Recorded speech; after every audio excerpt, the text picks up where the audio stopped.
प्रश्न भेजा है। प्रश्न में अपना नाम नहीं लिखते हैं, लेकिन बड़ा सुंदर प्रश्न भेजे हैं। प्रश्न पढ़ता हूं। महाराज जी, मैं घर में पूजा पाठ जब हम लोग करते हैं तो घर में जो पूजा पाठ के बाद सामान बचता है, जैसे कि फूल, बेलपत्र, चावल या जो भी सिंदूर वगैरह बचता है, वो सब हम जाकर के नदियों में डाल देते हैं, जिससे नदी प्रदूषित होती है और कई प्रकार से नदियों में गंदगी और फंगस फैलती हैं, महामारी फैलती है।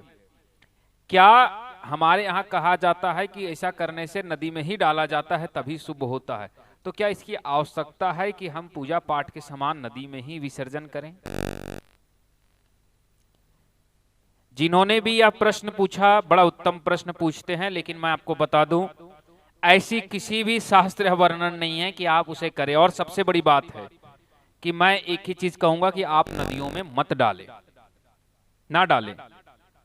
देखिए, फूल, बेलपत्र इत्यादि एक प्राकृतिक चीज है, जो कि अगर आप जमीन पे भी डाल देंगे तो कुछ दिनों में सड़ जाएगा, वो खाद की काम आ जाएगी। तो उसे आप खेत वगैरह में फेंक दे, उससे कोई आवश्यकता नहीं, वो सड़ जाएगी, वो खेती में काम आ जाएगा।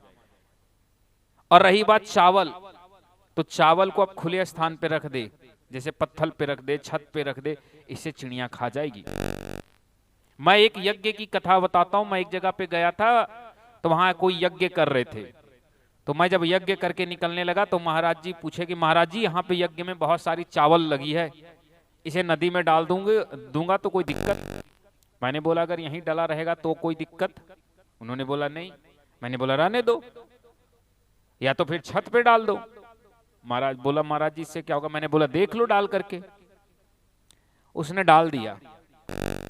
फिर 1-2 महीने बाद हमारी उनसे बात हो रही थी, तो उन्होंने बड़ा सुंदर कहा कि महाराज जी सारे चावल मैंने उठवा करके छत पे डलवा दिए थे, सो सारे के सारे कबूतर कौए खा गए। 3 महीने तक सारे कबूतर कौए आते थे और दिन दिन भर चावल खा के चले जाते थे, सारे चावल खा गए। मैंने उससे बताया, बोला बताइए इससे पुण्य हुआ या हानि? नदी में डालते तो ये सड़ जाता, नदी प्रदूषित करता, चिड़ियां खा गई, तो लाभ हुआ ना। तो जो मिठाइयां बच जाती है उसे कहीं ऐसे जगह पे रख दे, चींटी खा जाए, आखिर भोजन ही है भैया, कोई ना कोई खा जाए। देखिए, नदी को अशुद्ध करने से आपका, अगर आप पूजा पाठ का सामग्री घर में पूजा करते हैं और उसकी बची हुई सामग्री अगर आप नदी में फेंकते हैं तो याद रखिएगा आप पाप करते हैं।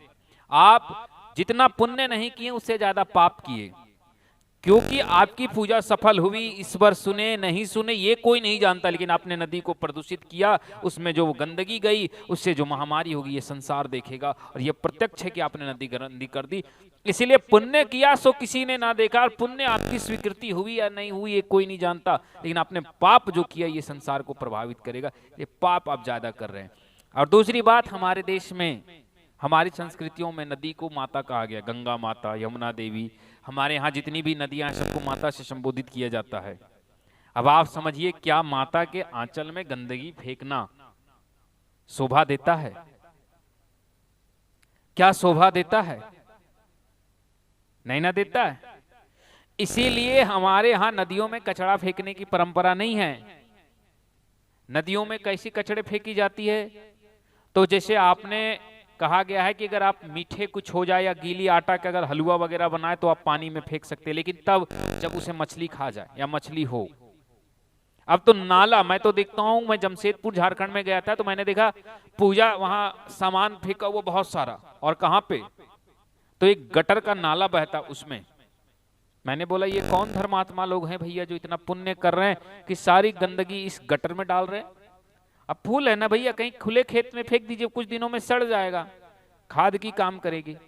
जंगलों में डाल दीजिए, गड्ढा खोद करके डाल करके मिट्टी डलवा दीजिए, कोई दिक्कत नहीं है। लेकिन नदी में मत डालिए, इससे बहुत बड़ा पाप है, नदी प्रदूषित होती है। हिंदू दुनिया का एकमात्र ऐसा धर्म है जिसमें नदी को माता कहा गया। भारत एकमात्र देश है जिसमें नदी को माता कही गई है, और दुनिया का एकमात्र देश भारत ऐसा है जिसमें माता कहने के बाद सबसे ज्यादा कचरा फेंका जाता है।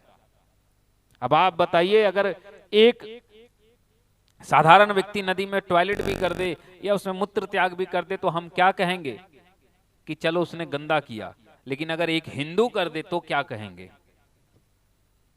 अब आप स्वयं समझिए, अपनी बुद्धि का प्रयोग कीजिए। जैसे गाय को जूठा नहीं खिलाया जा सकता है, तो वैसे पूजा में जो कचरा बना करके आप समझ रहे हैं, जिस चीज को आपने बचा हुआ सामग्री समझा, वो नदी में किस आधार पर आप फेंक सकते हैं?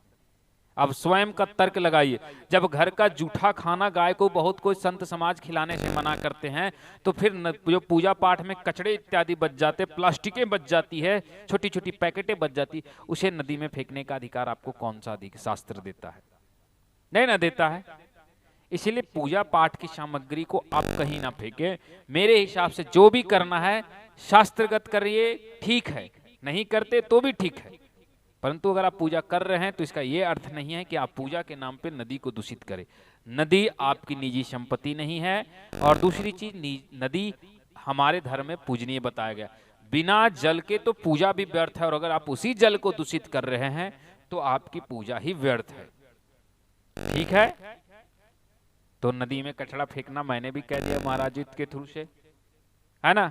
अब अगली बार नहीं डालिएगा। जिनका प्रश्न था, बहुत बहुत धन्यवाद कि उचित प्रश्न पूछ